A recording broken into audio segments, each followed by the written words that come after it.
Good morning, students. Now, today I am going to teach you the next chapter of business study, that is form of business organization. Form of business organization. How many form of organization are to be there? How many type of business are to be there in a economy? So before starting it, I am giving the introduction about business enterprises. Business enterprises, it is an organization which is engaged in which the person are engaged in some business or commercial activity are to be considered as business enterprises. That is clear.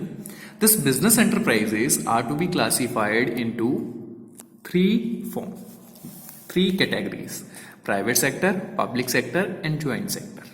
Now first I am going to make you understand private sector. Private sector business enterprises are those which are to be owned, controlled, and managed by the private individual are to be considered as private sector enterprises.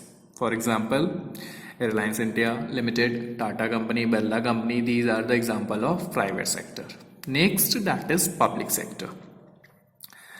Public sector enterprises are those enterprises which are owned and controlled managed by the government, central or state government, are to be considered as public sector enterprises. For example, SAIL, that is Steel Authority of India Limited, Gas Authority of India Limited, LIC, these are public sector unit.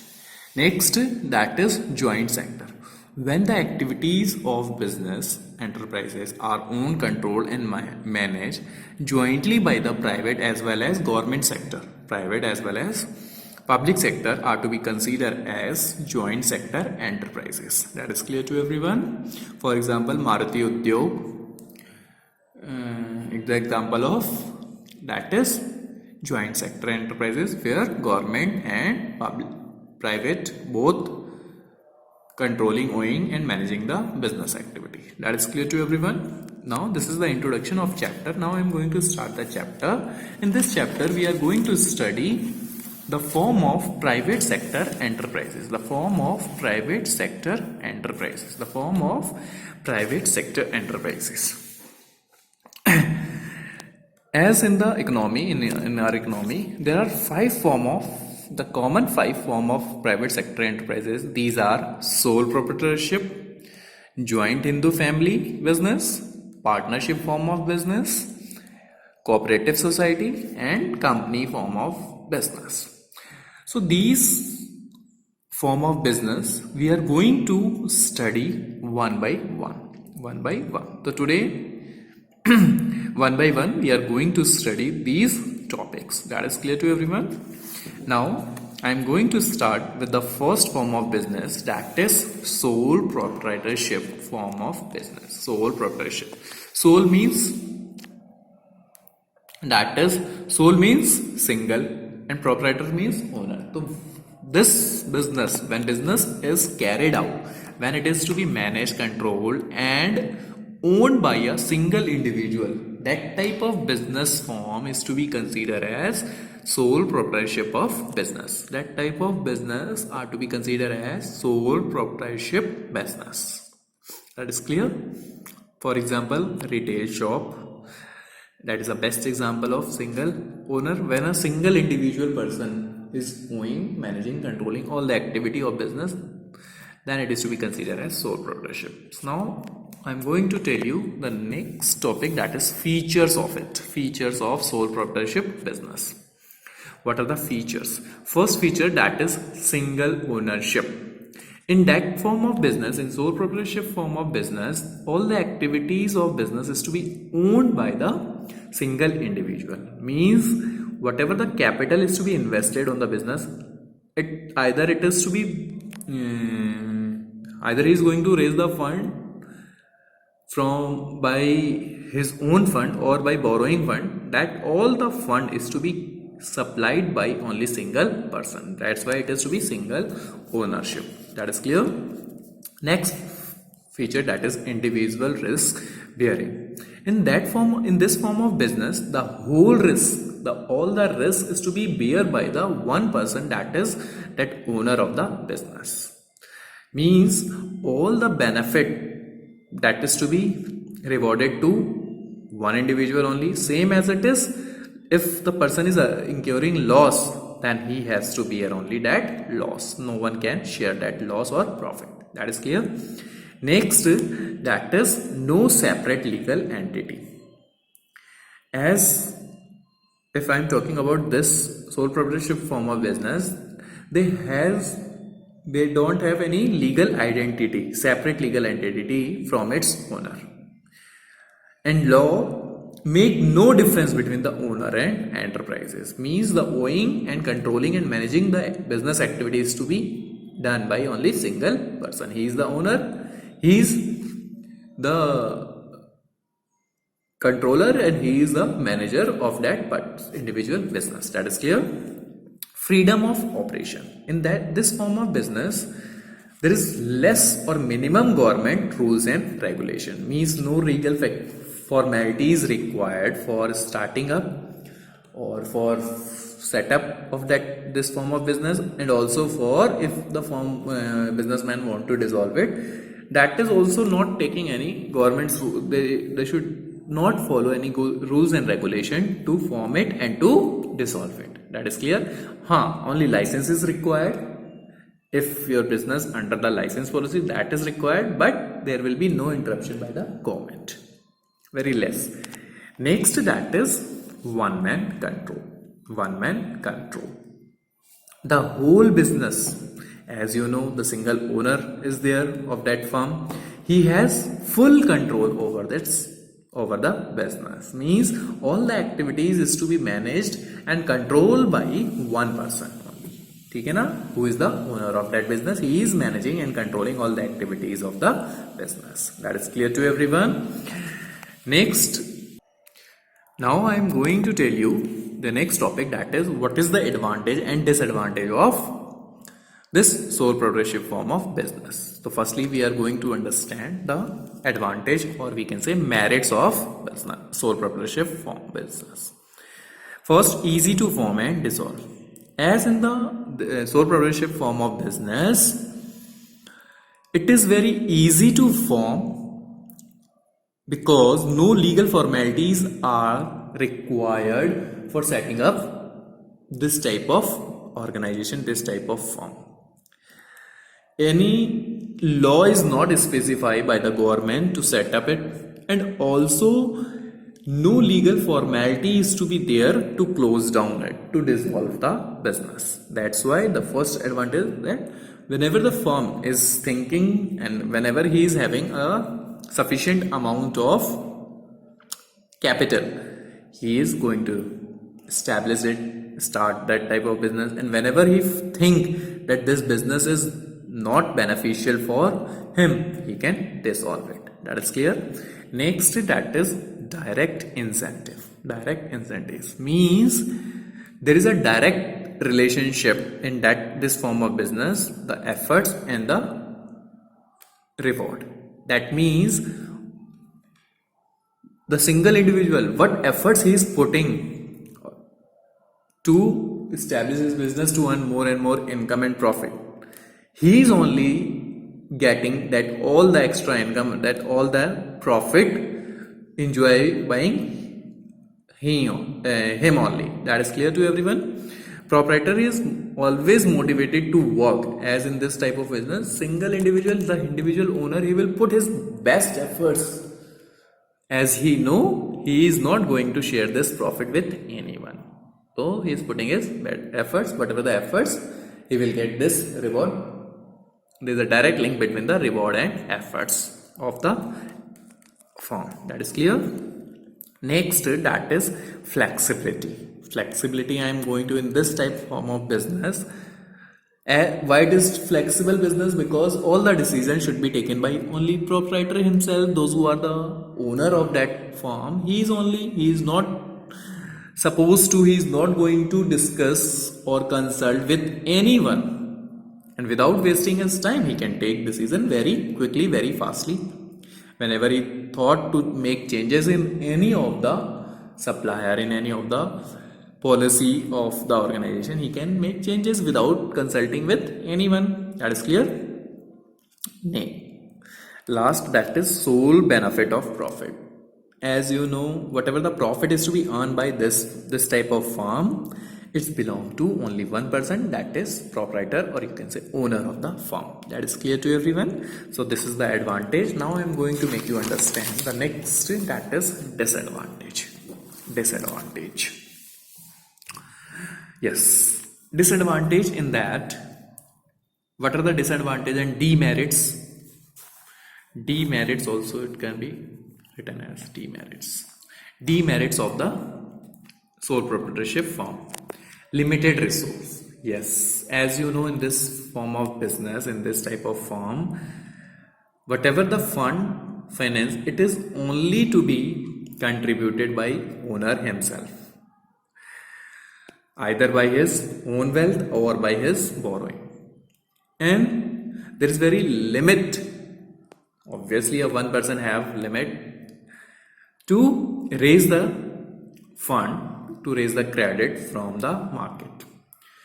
So because of limited resources, the person, the owner, is not able to expand their business at a large, because he is not having that much of fund which can be expand the business at mid scale or a large scale. That is clear. Next disadvantage, that is unlimited liability. As in this form, the owner is personal liable for all the debts. Means whatever the borrowing he has raised as a capital, he is only liable to pay all the debts. Suppose a firm is going to incur a heavy loss, so the owner only, he will lose all his business assets.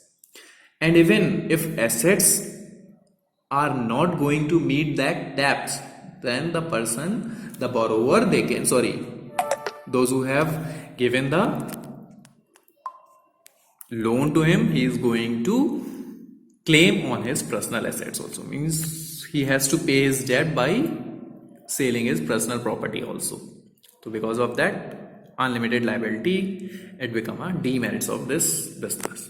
Limited scope of expansion. Why there is a limited scope? As there is a limited fund, finance, capital, and limited managerial skills. A single owner is not it is not possible by an individual to have all the managerial skills that is to be required for performing any business type of activity. So it's very difficult for the single owner, or in this form of business, as he has a limited capital and a limited managerial skills, so it's very difficult for the person to expand their business at large scale. So that type of business is only suitable for smaller scale, not for large scale. Next demerits, that is the last, that is limited life of business. Yes, this form of business, sole proprietorship form of business, it has limited liability. It has limited liability because the survival and the continuity of the firm is depend upon that person, those who have established, means only one person.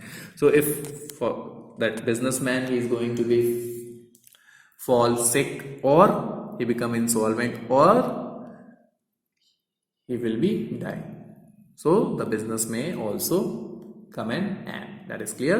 The business can also be dissolved because of his death, illness, or insolvent situation. That is clear. Next, I am going to tell you the next form of business, that is joint Hindu family business. Joint Hindu family business, that is the another form of business or private enterprises. Before starting the things, I am going to make you understand what type of private sector enterprises is it. When the business is carried out by a male person of a Hindu undivided family or joint Hindu family, that type of business are to be considered as joint Hindu family business. In that type of business, the whole activity is to be controlled and managed by the Karta. He is only, because he is the, and who is considered as Karta? the elder person of the family is considered as karta, who is managing all the activity and controlling all the activity of business organization. That is clear. This type of business are going to be exist under two conditions. What are the conditions? That minimum 2 male member must be there in the family. Then they are going to establish that type of business, and it can be exist with the ancestral property. Means हमारे पूर्वजों की जो property that is to be utilized for the existence of that form of business. That is clear. Now I am going to make you understand, under the Hindu law, two systems are there which is to be exist of that Hindu undivided family or joint Hindu family business. One is Daya Bhag and another is Mitakshara. That is the another form of system. So first of all, we are going to understand this Daya Bhag system. In that, it is only prevail in West Bengal, and under this system, in this system, male as well as female can become the co-partner of this business. Means they become the member of this business, joint Hindu family business organization, Daya Bhag. But it is exist only in West Bengal. It is prevail only in West Bengal. And rest of the part of the country, Mitakshara joint Hindu family system are going to be adopted by the people. And this system is not acceptable in West Bengal. Means this is not prevailing in West Bengal. In this system, only male member, Mitakshara, under this system, only male member can become the partner of this joint Hindu family business. That is clear to everyone. Now I am going to make you understand the features of joint Hindu family. Features of joint Hindu family. First feature, that is membership by birth. In this form of business, in joint Hindu family form of business, as the person automatically become the member by taking birth in that family. Means whenever the boy child is born, he automatically become the member of co-partner of that form of business, and there is no need of any agreement by birth. That is the feature, that is the characteristic of this. As the boy child is born, he become the co-partner of that business. That is clear. Next, that is management. Management, if I am talking about the management, all the activities of joint Hindu family business are to be managed and controlled by the most senior or the elder most senior male member, or the elder male person of the family. He is only liable to manage and control all the activity of the business form of this organization. The person, those who are managing and controlling all the activity, he is considered as karta of the family. And that person karta, he has all the legal rights to enter into the contract and with outsider also.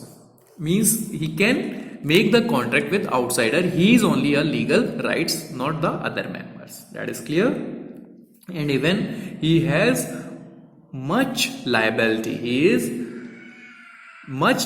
And he is only there to take all the decision. Other members of the firm, of the organization, are having no rights to take any type of decision. That is clear. Next, that is number of member. If I am talking about this form in joint Hindu family form of business, minimum 2 members are to be needed for forming this business, and maximum there is no limit. As the boy child born, he become the member. As the boy child become born, he become the member. Means there is no limit of membership in this form of business. That is clear. No restriction is to be required. That is clear. Next, that is liability. If I am talking about the liability of Karta is unlimited. The liability of Karta, the senior male member, he is having unlimited liability, whereas the other member, they have a limited liability according to the share in the business. Means what? How much share they are getting, or how much share of the profit they are getting in the business, they are liable for that much. Means they are paying that much debt according to their share. And if I am talking about Karta, he is unlimited liability. ठीक है ना? Even if the business incur loss, Karta have to sell his personal assets for paying the debt, not the other members. That is clear. Last, that is registration. If I am talking about registration of this form of business, it is not compulsory for joint Hindu family business to get their business registered. No, it is not legally, it is not compulsory. But for getting a registration certificate, they can get the registration from the law that is given by the government, that is Hindu Law Act. According to them, that act, they can get the registration certificate. Clear? Good afternoon, students. The next topic, that is partnership.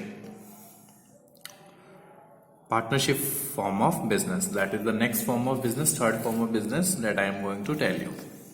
Partnership form of business, it is an association in which two or more persons who agreed to jointly pursue a business activity is to be considered as partnership form of business. Means two or more than two persons come together and run any business, any lawful business activity.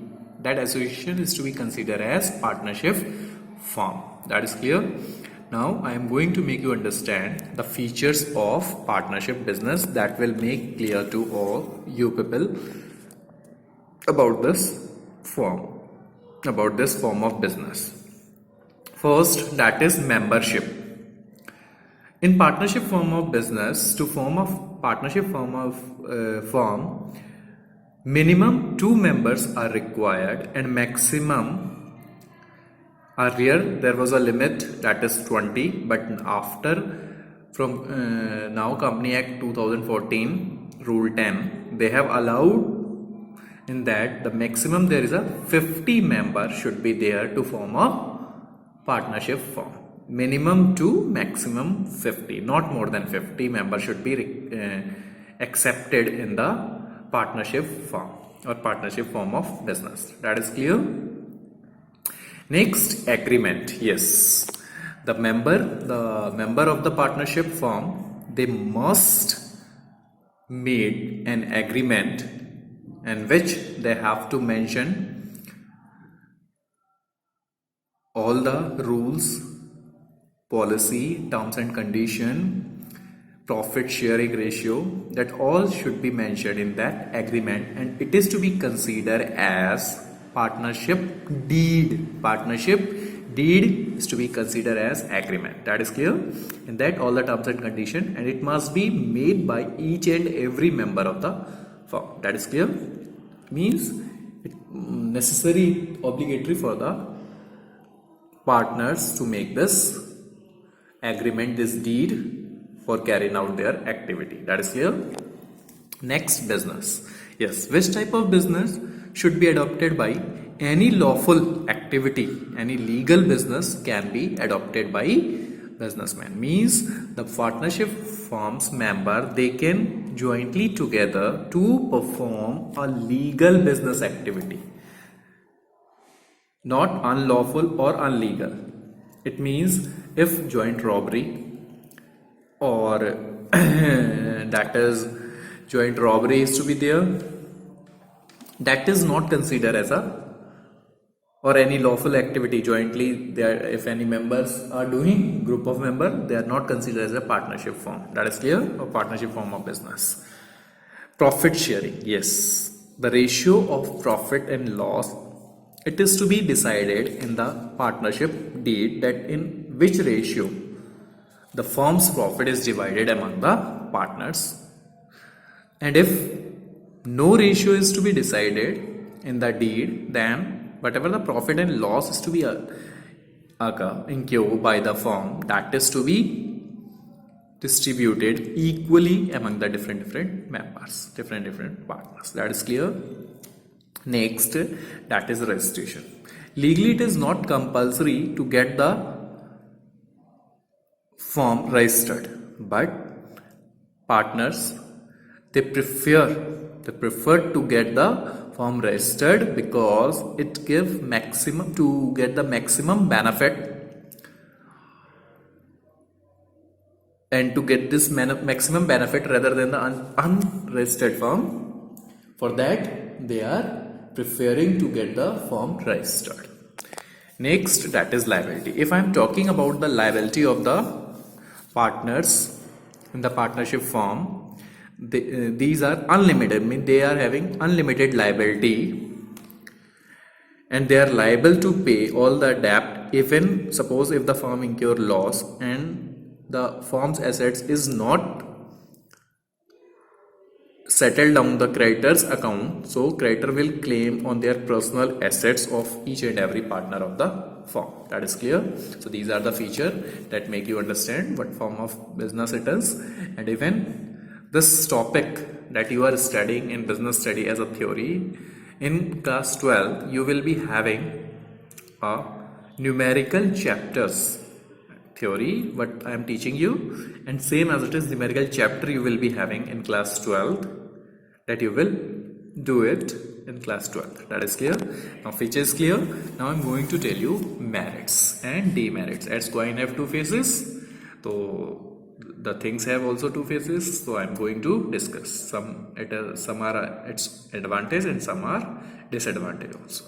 So first of all, I am going to tell you the merits oblique advantage of the partnership firm.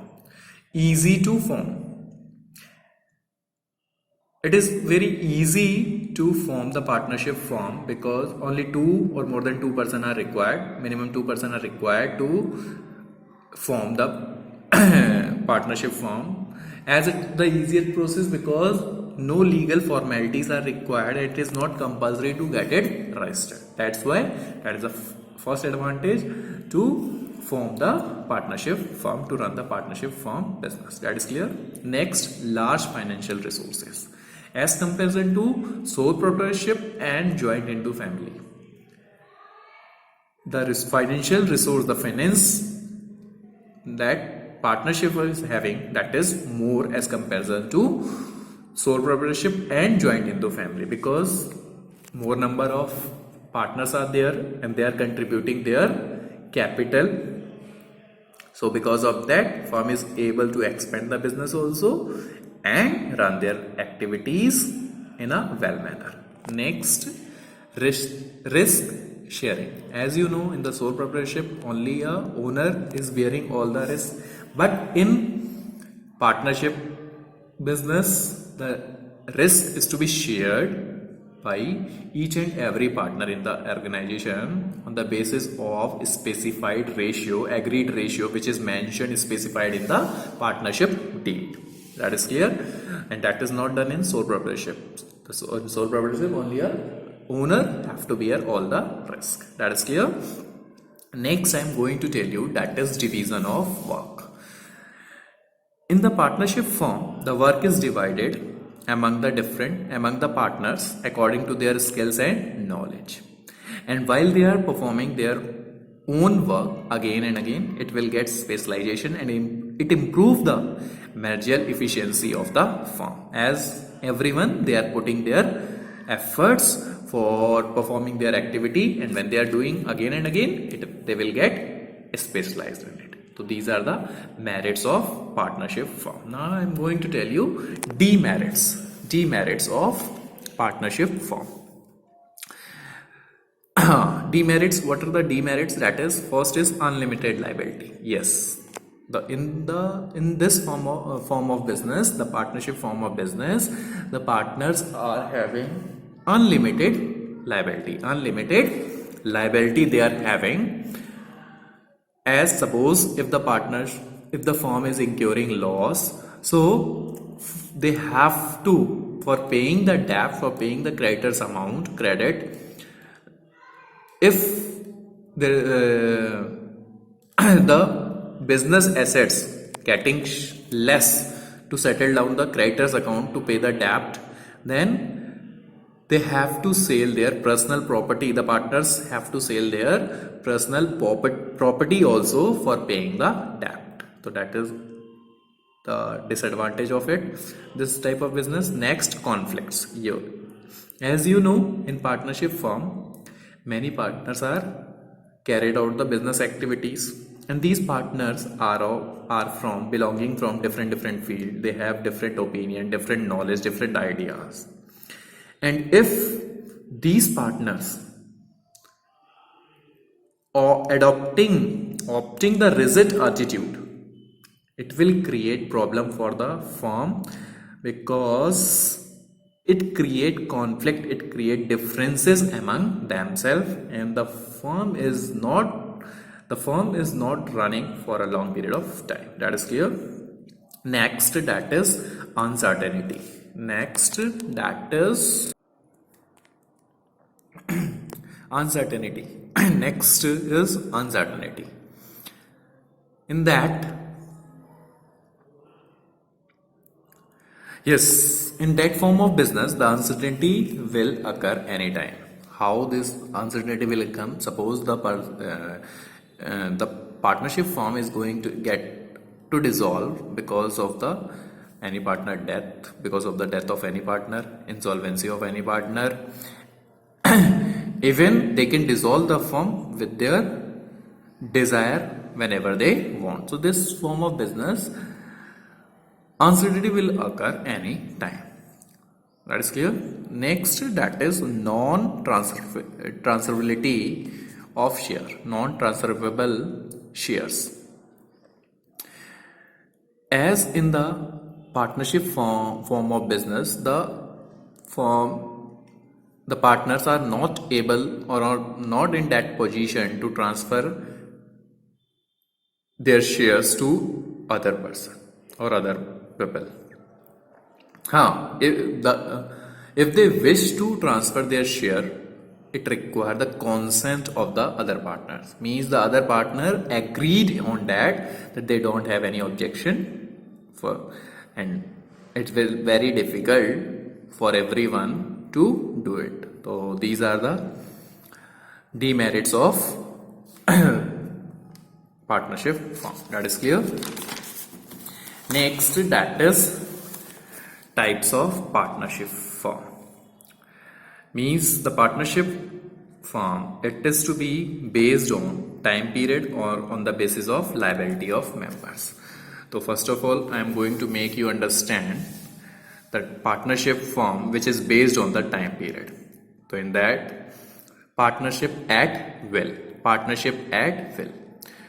The partnership which is formed for indefinite period, means in that time period is not specified that for how much period this partnership firm is to be established. That is to be considered as partnership at will.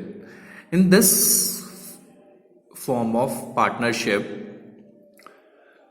it is to be depend on the wish of the partners. If they want to dissolve it, and whenever they desire to dissolve it, they can dissolve it. So it is not depend on any time period. It is based on the will of the wish of the desire of the partners. Whenever they want to dissolve it, they can dissolve the firm. Okay, na? By giving any notice to the firm, the partnership firm will come to end. That is clear. Next, fixed period of partnership. Fixed period of partnership. Under the fixed period, it means when the partnership is formed for a specific period of time, for example, for 3 years, for 2 years, for 5 years, for 10 years, that type of partnership is to be considered as fixed period partnership. In that, the time period is specified, and as the time period have expired, automatically it will dissolve the firm. That is clear. Next, particular partnership firm.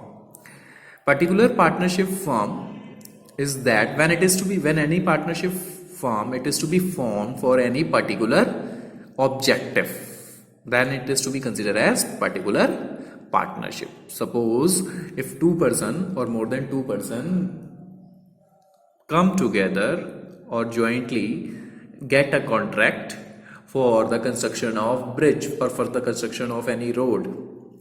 As the road work construction work have completed will complete, their partnership will also get end. That is clear. So this is to be considered as particularly partnership. Next that I am going to tell you, that is based on liability of member. Yes, this is another which is partnership form which is based on the liability of member. First is journal participation.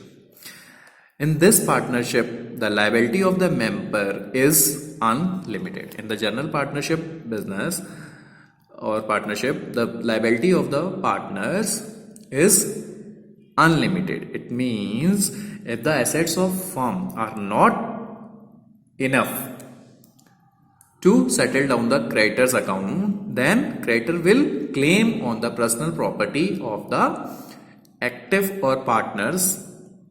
Active partners, the creditors can claim on the personal property of the active partner for settle down their account. ठीक है ना? Next, that is limited liability partnership. This partnership form, it is to be formed in which the partners are having a limited liability except one partner. Except one partner.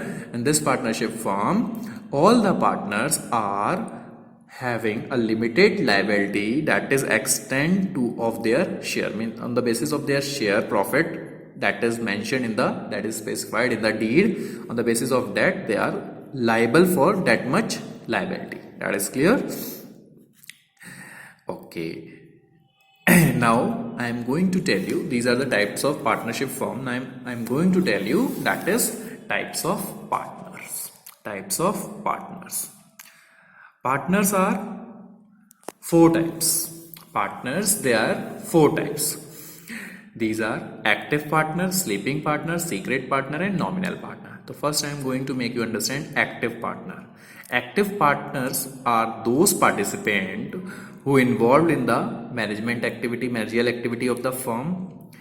They have a unlimited liability. They have contributed capital in the firm, and even they get share in the profit or loss of the firm, are to be considered as active partners. That is clear. Next, sleeping partner. Sleeping partner are those partner who doesn't who doesn't participate in the managerial activity of the firm, but these partner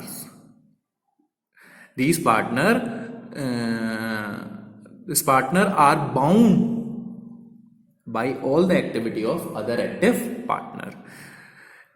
Means he must contribute capital also, he gets share in the profit or loss also, and also having unlimited liability, but he is not contributing, he is not participating in the managerial activity, are to be considered as sleeping partner. Next, secret. Who is to be considered as secret partner?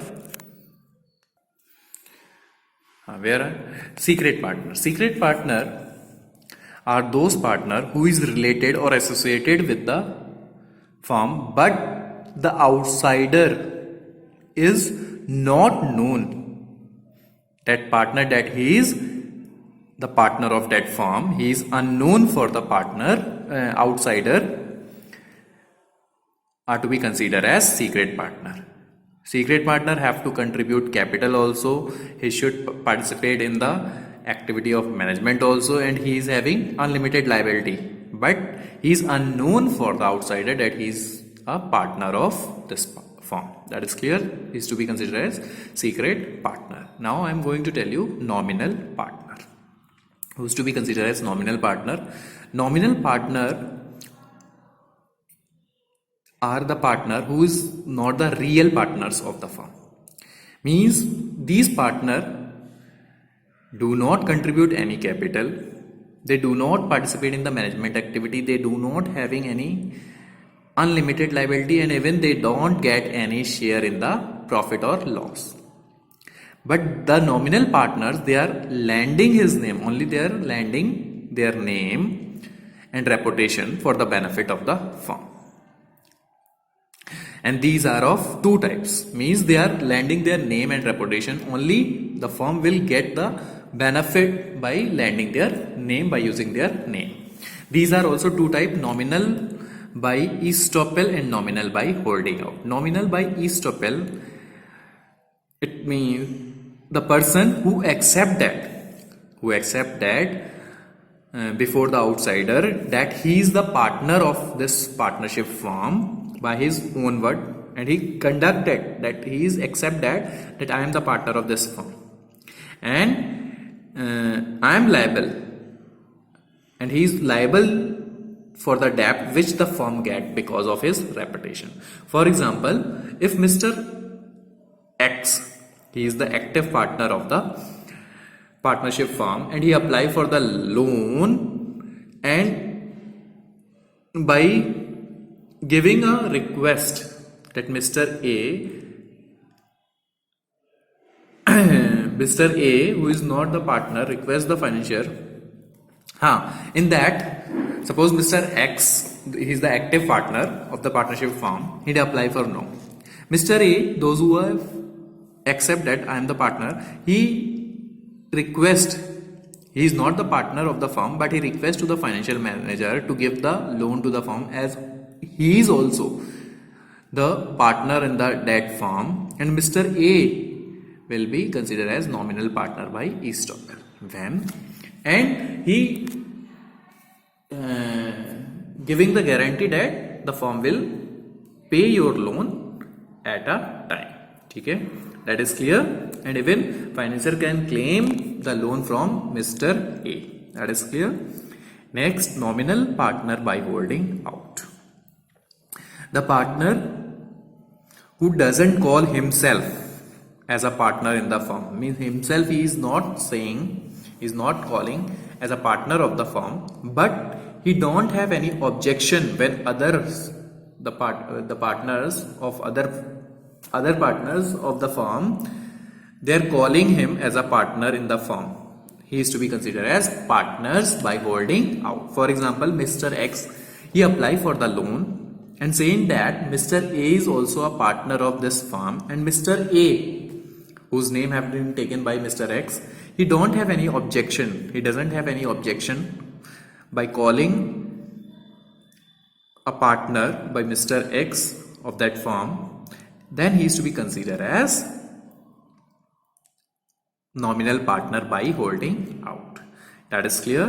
Now I am going to tell you the next, that is minor partner. Who is to be considered as minor partner? As partnership doesn't, Act 1932 doesn't permit a minor to become a partner in the partnership firm. He can only be admitted to get the benefit of the existing firm. Means he doesn't contribute any capital, he doesn't allow to participate in the managerial activity, he doesn't having unlimited liability, and he doesn't get any share in the loss. He gets share only when the firm is earning profit. When the firm is earning profit. That is clear to everyone. Next, that is formation of partnership firm. When two or more than two persons enter into the agreement to form a partnership firm, the partnership firm is going to be formed. That is clear. For that, legally it is not compulsory to get the registration, but partners, they prefer to get it registered because the registered firm get having much benefit as comparison to the unregistered firm which do not get registered. That is clear. So that's why the people, they prefer to get the firm registered. They have to partnership firm for formation of partnership firm, they have to made one deed, that is agreement. It is an agreement in which all the terms and condition are to be written, that how much capital is to be contributed by each and every contributed by each and every partner, their profit sharing ratio, that how the profit they will get it, means in which ratio, and their duties, rights, all the things is to be mentioned in the deed. Now I am going to tell you in a following way in the deed what is to be mentioned. First of all, name of the firm is to be mentioned in the deed. Name and address of the partners is to be mentioned on the deed. Nature of business, that which form of business you are, which type of business activity you are running. Place / office of the firm, if it is situated in the same and in any other place also, then you should also mention in the deed. The capital contributed by each partner, how much capital each partner is contributing, that is also mentioned in the deed. Profit sharing ratio, that is also, right and duties of the partners, that is also mentioned in the deed. The capital which has to be contributed by each partner, on that capital how much interest they are getting, that is also mentioned in the deed. Interest on drawing, if they are withdrawing money for personal use, for that how much the firm is going, how much rate of interest the firm is going to charge on them, that all the things should be mentioned on the partnership deed. That is clear. Now, as I have told you, legally it is not compulsory. Next topic, that is registration of firm, or the last topic of this form, that form of business, that is registration of partnership firm. Legally it is not compulsory for the partnership, this form of business, to get it registration, but partners prefer that the registered firm have much benefit as comparison to the unregistered firm. Suppose if the firm is not getting registered, what result they will get it? The unregistered firm, they will not file suit against any of the partner. They will not file suit against third party. They will not suit against any of the other partnership firm. So because of that, they will get the registration of the firm. For getting the registration, they have to apply in the registrar office, and that they will get the application form. They have to fill that form. Along with that, some document they have to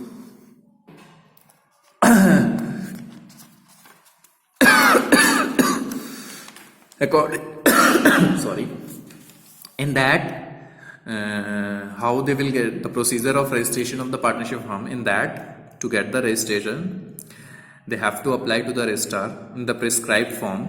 Along with the registration fees, they have to pay some fees also to get it registered, and along with that form and fees receipt, they must also submit, that is in one paper, that is name of the firm, address of the head office or address of the office, if any other offices that is situated in any other place, that should also means branch of the office, that should also be mentioned. Date of admission of the partners, mean when the partners they are admitted. Name and permanent address of the partners, and duration of the firm, for how much period it is to be established. These all things should be mentioned or submit for getting the registration of the firm. The topic have completed. Now the next topic, next form of business, that is cooperative organization. Cooperative organization. Cooperative organization is a voluntary association of persons who join together for mutual help. It is a society which has its objective for the promotion of economic interests of its member in accordance with the cooperative principle are to be considered as cooperative organization.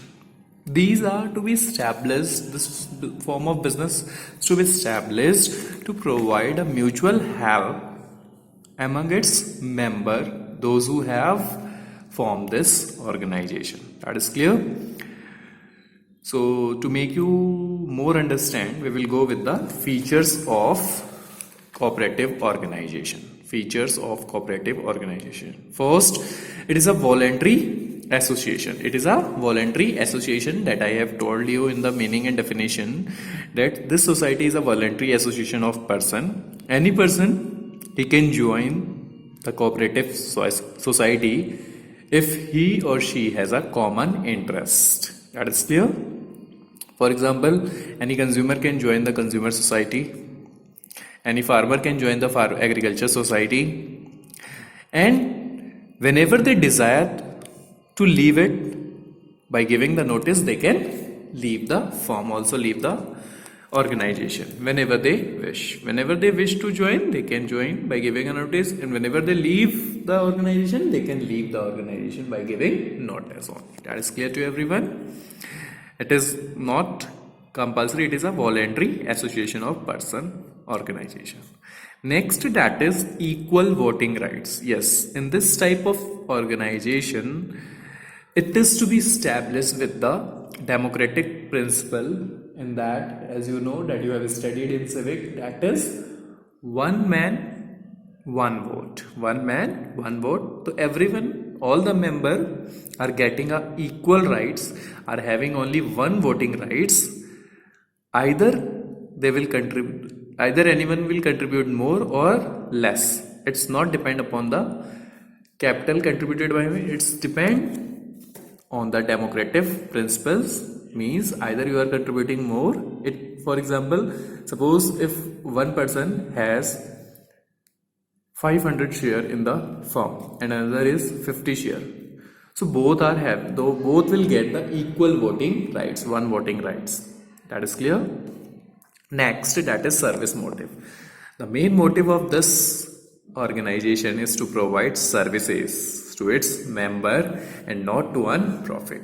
Earning profit, that is the second motive, but the main motive of every cooperative organization are to serve their member. That is clear? Next, that is separate legal entity. Yes, it's compulsory for this organization, cooperative organization, to get it registered under the Cooperative Society Act. And after registration, they get a separate legal entity, separate legal identity. That means this society is considered separate from its member. They don't have members, and the organization are not considered togetherly. They are separate from each other. That is clear? Means this organization can buy and sell property in its own name and can enter into contract in its own name, not by the member's name or not by any of the member. And even the members' insolvency, their deaths will not affect the organization anyhow. That is clear? It will continue running. Last, that is distribution of surplus. Distribution of surplus. The profit of this society is not distributed according to the ratio in which the members are contributed their capital. No, it is not distributed on the capital that is to be contributed by the members. It is distributed according to the dealing of member. For example, suppose consumer society, in that those who have purchased more, they will get more profit. Those who are purchasing less, they will get less profit. Either he will or she will contribute more capital. That is clear? Now these are the features that make you understand very clearly what is this organization. Now I am going to make you understand that is merits and demerits of this business. Merits and demerits of this business. Form. First, easy to form. Yes, the formation of cooperative organization is very simple, and there will be no legal formalities to form it. Only the 10 members, they come together with a common interest, and they are able to form cooperative organization. Even the registration process is also, the procedure of its registration is very simple and doesn't have lots of legal formalities. That is clear. Next, that is limited liability. If we are talking about the liability of member, the liability of member is to be limited extent to their capital contributed by them. Means, suppose if the firm is going to incur loss, at that time the creditors cannot claim on the personal property of the members. They can settle down their account only what assets or what property that business cooperative organization is having. Only on that basis they can settle their account. That is clear. Next, continuity. If I am talking about its continuity, it will be as you know, it has a separate legal entity and it is separated. That legal entity, it separated the organization from its member. So that is a advantage for the firm, because the death or insolvency or incapacity of any member doesn't affect the organization anyhow. It will be run for a long period of time or for a lifetime continuously. That is clear, without interruption of the members. Next, that I am going to tell you that is democratic setup. Yes, in the features also I have explained this point, so it becomes its advantage of this organization, democratic setup. Yes, this type of societies work with the democratic system. They run their organization with a democratic setup.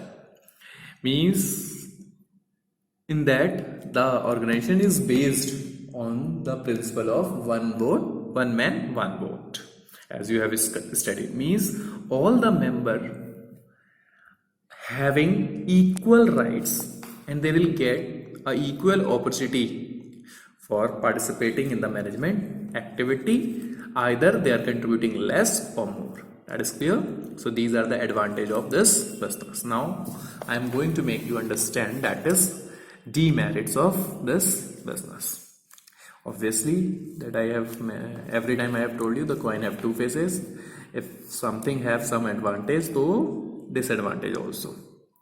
So I am going to discuss this demerits / disadvantage of the form of cooperative organization. Limited capital. Yes, as these type of organization, it is to be formed by the people who have limited means those who are earning less and with their income they are saving less. So these people are formed this type of organization, and even it is not compulsory to contribute a minimum amount of capital to become a member of this. So to becoming a member, there is no legal compulsion or there is no compulsion for contributing a minimum amount. Those who wish, whatever the amount they will be having, they will invest it. So, and even the principle, that is one man, one vote, it discourages the people to invest more, because they know either we are investing more or less, we will get equal rights. So why we are getting more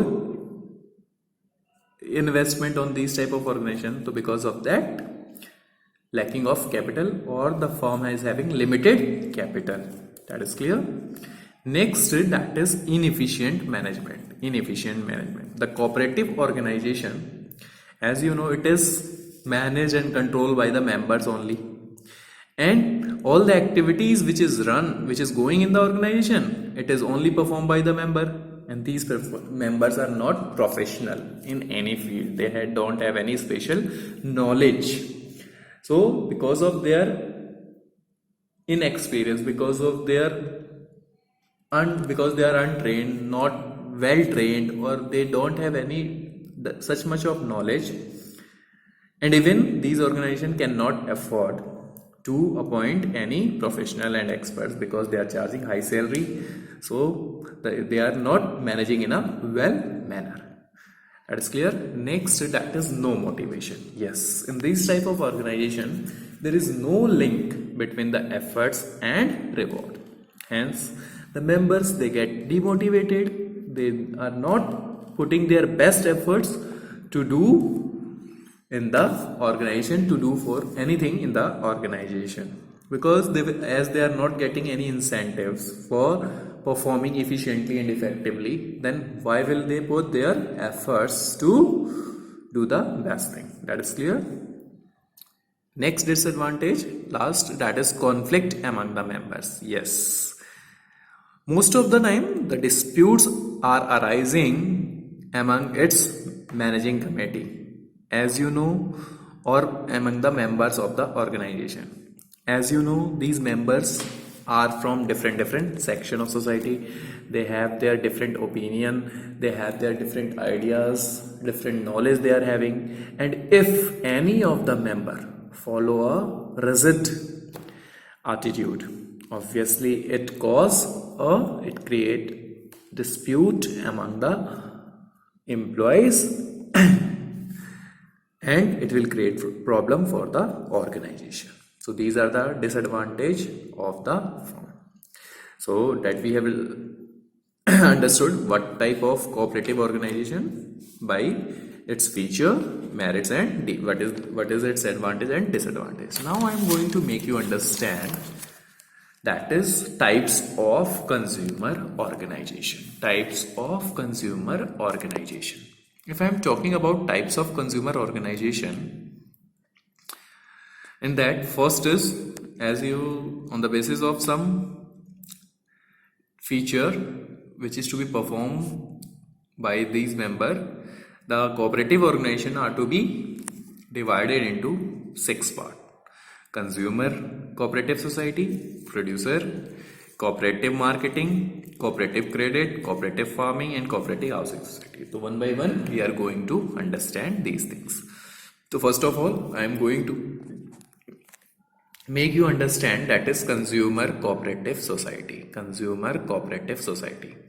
So first, that is consumer cooperative society. In this society, consumer who join together to eliminate the middleman are to be considered as consumer cooperative society. Under this society, these society are going to purchase, the members, they are going to purchase the goods directly from manufacturer and sell it to their members at a reasonable price. And whatever the profit they have to earn by purchasing, obviously when they are purchasing in bulk, they will get the discount, and whatever the profit is left with the society, it will be distributed not on the basis of dividend, not on the basis of their capital. It will be distributed in the on the basis of the transaction take place between the member. Means those who are purchasing more, they will get more profit. Those who are purchasing less, they will get less profit. The main objective of this society is that to make sure a continuous supply of essential goods, necessary goods, to supply the goods at reasonable price to their to its member, and one more, that is to supply the goods and services which are good in quality. That is clear to everyone. Next society that is to be there, that is producer cooperative society. Producer cooperative society.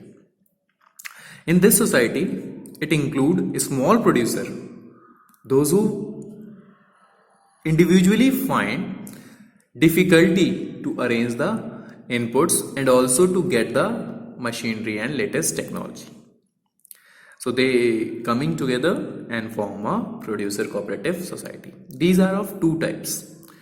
One producer cooperative societies are which provide raw material, input, machinery.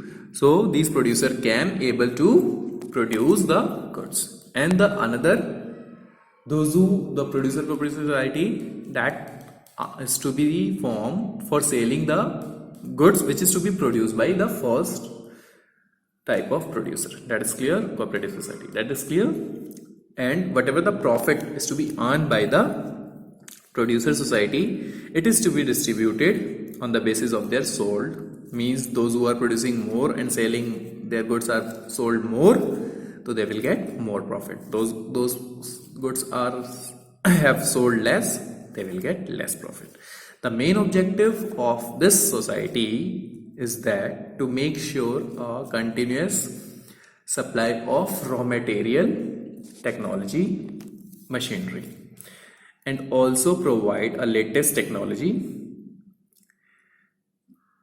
They provide these all the things at reasonable price, and also make sure that there should be a smooth distribution and sale of goods which is to be produced by their member. That is clear. Next, I am going to make you understand that is cooperative marketing society. Cooperative marketing society, it includes all the small producer, those who finding difficulty to sell their product at a profit. As you know, the large producer, they are going to cheat them and purchase their goods at very less prices and sell it into the market at very high prices, earning more, and they will cheat it to them. So these small producers, they come together and form the cooperative marketing society. The output of whatever the produce they are producing, these small producers are producing, they come together, it is to be brought together and sold at the best price. When we are selling in the market at bulk, we will get much profit, and this society, it improve the bargaining power and competitive position of its member. It's also perform marketing function, like they will provide the facility of transporting, warehousing, banking, packing, grading, etc. These all to be provided by this organization to its member. And whatever the profit is to be there, it is to be distributed among the members. That is for common sales pool, means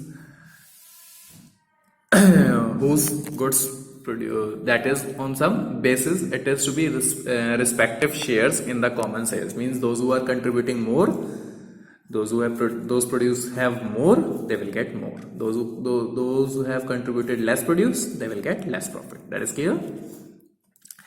What is the objective of this society? The main objective is that is the member will get the favorable market for their output, and also make sure that whatever the product they are producing, they will get a best price for it. That is clear. And also getting that is transportation, warehousing, banking, packaging facility which they individually cannot afford. That is clear.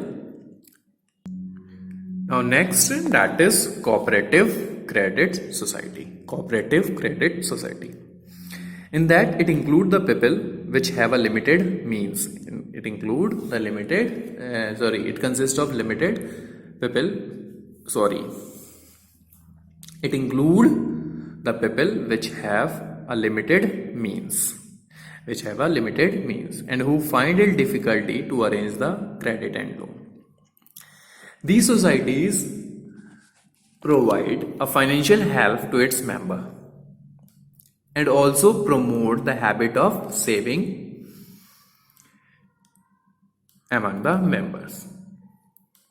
Means in that the fund, it is to be contributed, means the capital is to be contributed by each and every member of the society, and they should deposit this capital,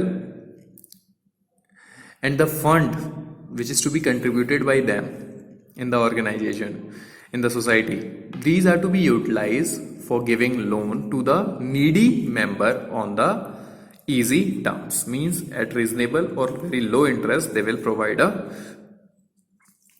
loan to the people, those who are needy. These type of societies exist in rural as well as urban area. Suppose the farmers cooperative form society, which is credit cooperative, which is formed by farmer, that is rural credit cooperative. In that, farmers, the small farmers, they come together and they contribute the capital, and those who are needy of it for arranging the raw material, purchasing of raw material machinery, they will get it at reasonable price. In urban areas also there, that is credit cooperative. It is also from urban banks are to be considered as credit cooperative society. These are also contributed their capital and they will get the loan at very reasonable price. The main motive of this society is to protect the member from the exploitation of moneylender. As moneylender, they are exploiting by cheating their accounts, by fluctuating their account. Also, to make sure that the members will get the loan at very easy terms at very low rate of interest. That is clear. Next society, that is cooperative farming society. It includes a small farmers who join together and to get the benefit of large farmers mechanized farming. Which large farmers can be adopt which mechanism that they can also adopt. So for that purpose they are joining together to form this society. This society is particularly important, especially in case of country like India. As you know, in India, agriculture suffer various types of problem like subdivision, fragmentation of land. In this society, also known as agriculture cooperative society. And the main objective of the cooperative farming society is that is help the small farmer to get the benefit of the mechanism farming, means machinery, irrigation facility and all. Advanced technology that is to be utilized by the modern techniques that is to be utilized by the large farmer, they can also utilize for increasing their product. They are also providing improved seeds, fertilizers, irrigation facility and modern techniques, and it will also improve the social and economic condition of the small farmers. That is clear. Last, that is cooperative housing society. Cooperative housing society. In this society, it is to be formed to provide a residential accommodation to its member. These societies, in that members, they come together and purchase a big land, construct the flat on that land, and it will provide and make able to their members on very easy terms and on easy installment. So they will get houses also, they will be their own houses and they will pay and it at very easy installment. Some housing cooperatives are also there which providing the loan to their member for building houses. ठीक है ना? This type of societies mostly not popular in rural area. These are popular mostly in urban area. The main objective of this society is that providing a residential accommodation to their members, to its member, help their members to purchase their own house at very low cost or easy installment. They are also providing roads, parks, street lights, parking, etc. That is clear. So the topic I have finished.